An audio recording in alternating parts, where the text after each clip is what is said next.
Greetings, ladies and gentlemen, and welcome to this latest edition of Tales from Outer Space. And as always, I hope that you enjoy. Just a quick shout out to the T5 peeps: Bob the Dragon, Cat Crab Lobster, Data Magnet, Dark Machine, Bezic, Try Again 95, Pudic Yol, Astrea the Dreamer, Caspar Arnholtz, Cam Maxwell, Athelia, Meridian 117, and Jordan Bucksmorm.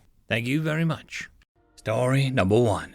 How to Invade a Human Planet. Written by Tex Wolf 84. From General Sorno Mattel, Ithaca Imperial Army, to Ithaca Imperial Military High Command. CC Ithaca Imperial Senate, Office of the Empress, Office of the Emperor Heir Apparent. Regarding strategies for invasion of a human-held planet. Background: I, General Ithaca, spent 2 decades as a naval attaché on Earth Sol System. My primary was to observe the Terran government and devise strategies to defeat humanity militarily and fold their civilian and industry into our empire. Towards that end, I was able to observe no less than 40 different conflicts in that 2-decade time period. Most of those would be considered all-out war by the Imperial Army. To the humans, they were low-intensity conflicts amongst their own member states.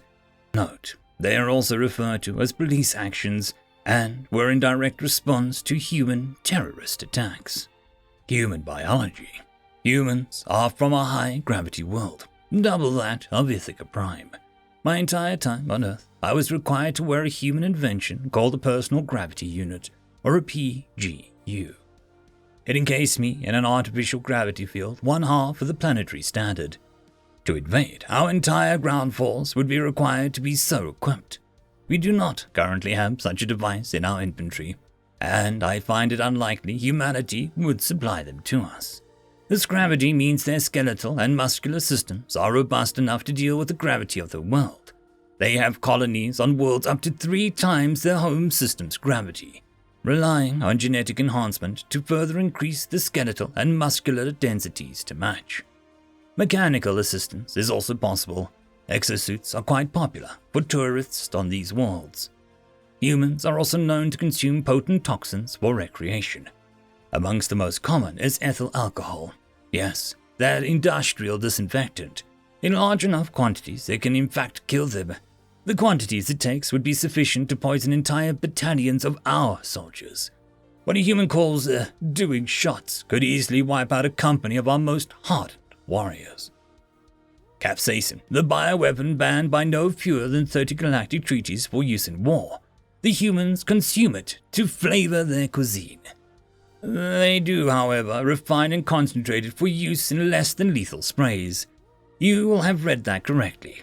The bioweapon, so potent that a few parts per million can wipe out an entire warship, is used as a flavor for their food and a way to contain riots without lethal force. Note: the food is orgasmic, just have a med team on standby. Temperature tolerances. Our brave soldiers would be unable to operate in a vast majority of the humans' cradle world. The only places on their planet they do not have permanent nations is their planet's poles. Our most robust automatons would not be able to handle the harsh cold conditions. Humans keep personnel in research stations at these locations. Likewise, their equator zones, we would be unable to keep our soldiers cool. Human psychology. I do not have enough time or expertise to speak of this, so I'll just confine this to their attitude towards warfare. Insane. That's the most accurate description. Humans have documented cases of soldiers calling down airstrikes and bombardments on their own positions. One of their most famous tales from the antiquity tell of a small force of soldiers who died, holding off a much larger force, not one of victory. It's true, not a fable to inspire. They have archaeological evidence that it did happen. Speaking of bombardments, in conflicts past, they were known to keep such attacks up for days to soften an enemy position. They have other strategies such as attritional warfare, guerrilla warfare, tank warfare, and combined arms assault, amongst others. Note: tanks in this context are armored fortresses capable of wiping out infantry units en masse. Human infantry units. I shudder to think what would become of our own infantry should they face one of these behemoths. Humans can survive wounds and dismemberments that would doom any Ithacant within mere moments of receiving. Humans invented surgical techniques before antimicrobial and anesthetics. I did not believe this at first. However, access to their planetary data net was provided, and I was able to confirm. I also found the only known case of a doctor performing a medical procedure with a 300% mortality rate. Yes, 300%. The doctor was performing an amputation, surgical removal of a limb. Did so with such speed that the observer's heart stopped out of shock. The doctor managed to inflict a small wound upon themselves, and both the doctor and the patient died of sepsis, microbial infection. While on the subject, amputation, humans can take a grievous wounds that will kill any Ithacant and only lose a limb. But that does not stop a human. They have artificial replacements, sometimes literally screwed into their flesh and keep living.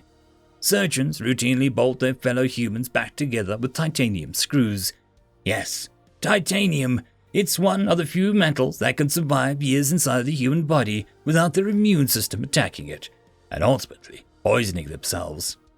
In conclusion, I was asked to devise a strategy to invade the human world. My strategy is thus. Don't! Your grateful and most loyal subject, General Sonar Mittal. End of story. Story number 2. The Mayor, written by Wyvern590. The humans and their antics. At every turn they defy logic. The Council has observed them for centuries and never thought that they would make it into another world. Yet, here they are, and it's time to put them in their place. 14 years ago, the humans established their colony on Proxima Centauri, forcing the attention of the Council. There was no denying the cancer spreading in the galactic fringe. However, after much consideration, the Council has decided to allow their continued existence, as their physical attributes avail themselves as powerful soldiers. And so, the Vra, a pillar of the galactic economy, sent a delegation to Proxima. We are that delegation. Our mission is to coerce them into usual trade agreements that'll ensure their subservience for all of time. We will talk and negotiate, but it won't matter. We have perfected economic enslavement. We will take everything from them, and we will own them. Our crews are landed on the flight pad. I feelers curled in agitation at the rough landing. The ship is a frontier vessel designed to be efficient, not comfortable. I missed my pleasure cruiser, but it couldn't make the trip, nor could it dock on the subpar human landing pad. I already despised the humans, and my contempt for them only grew as the mission progressed. We exited the ship and met with local security. 2 large human males would escort us to the Capitol building. There is only one city, if it can be called a city, on the entire planet. And so the only political figure to meet is the mayor, a relatively low position in their government.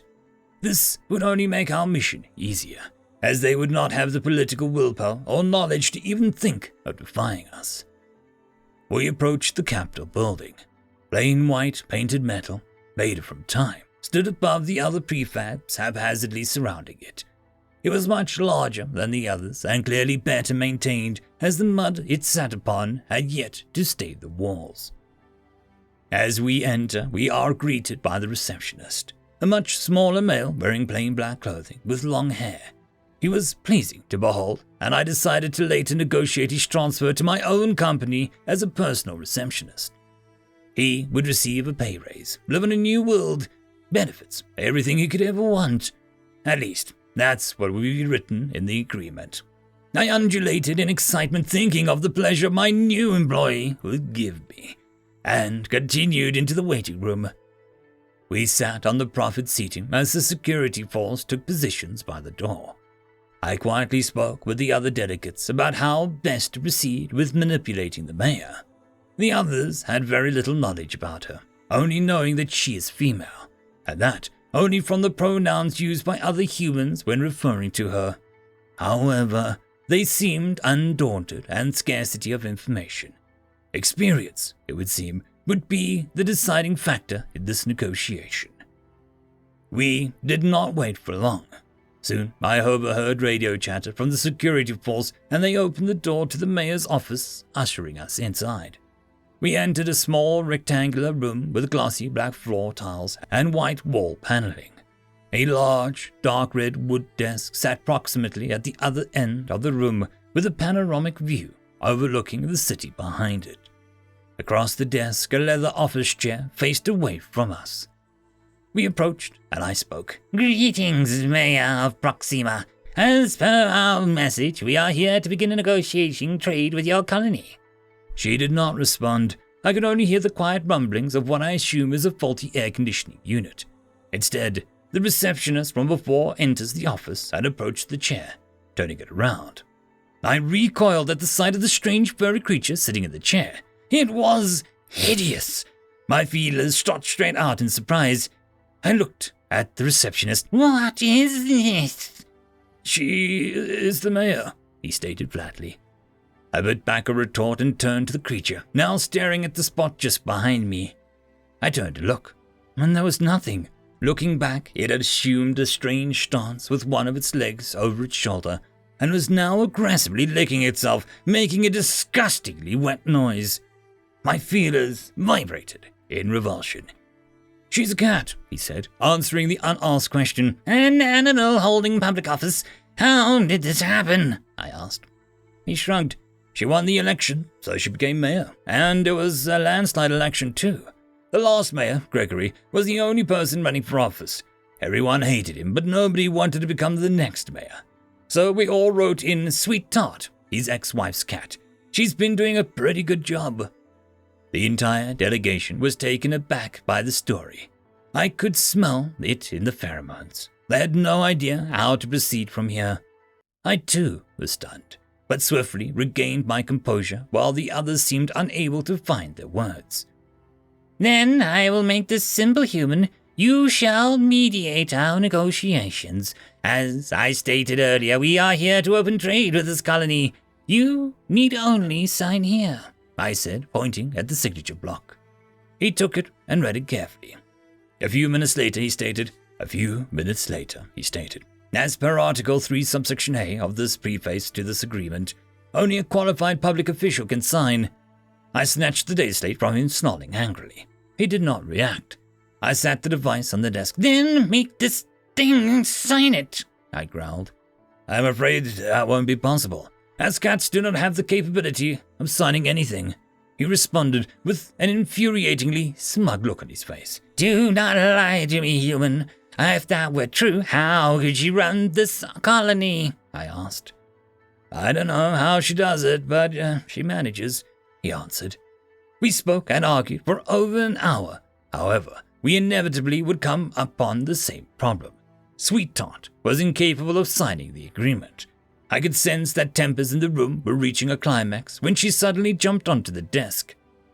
Sauntering over to the data slate, still on the table, she crouched over it. Suddenly, the most revolting smell emanating from her, she defecated on the agreement. "Well, that's, no," he stated. End of story.